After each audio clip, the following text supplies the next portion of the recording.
This one's called Parkinson's pencil.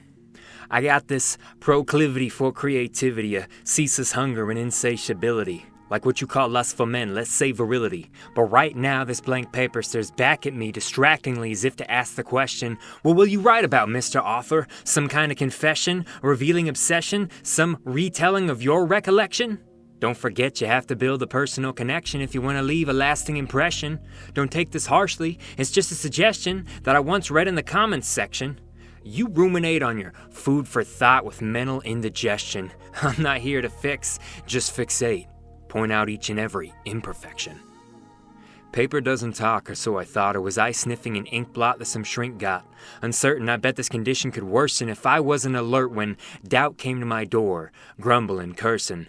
Knock knock resounds the impact as it continues non-stop. I'm your family now, there's no more mom and pop. Let me in, let's trade thought for thought. Fear would be here any minute, pounding at the back. I didn't want to wait to find out on how I'd react. I'm not sure I wanted to use my windpipe to invite that type of insight. My thoughts tune my perception like antennas to usher in a deluge of dilemmas. Will I peep? Will I let the door creak? Will I let self-defeat secrete through cracks as animosity attacks, presenting opinions as facts, how my life seemingly lacks my desired outcomes and impacts because I'm always rewriting to find the right syntax? Is all my built-up second-guessing they're pressing in on me to urge me forward, or you just ganging up on me to leave me cornered? Looking at the hand that life dealt me, if my relationship to myself is unhealthy, then what is it I'm truly imparting to others?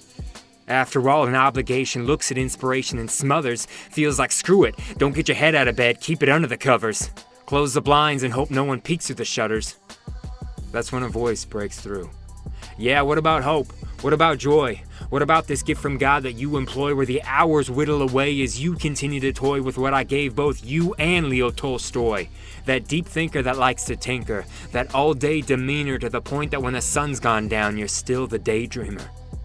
You think to yourself, look at how with all these flaws I live. What about looking in the mirror and saying something positive?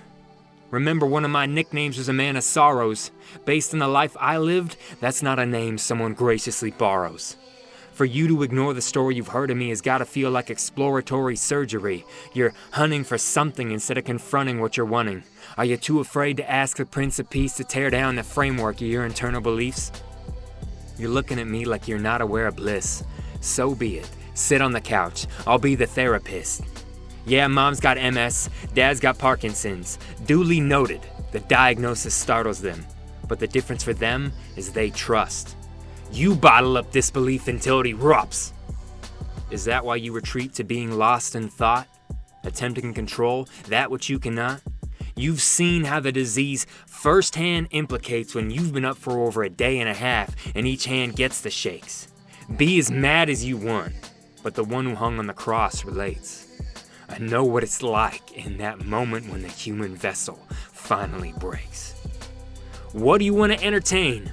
Your faith or your fears?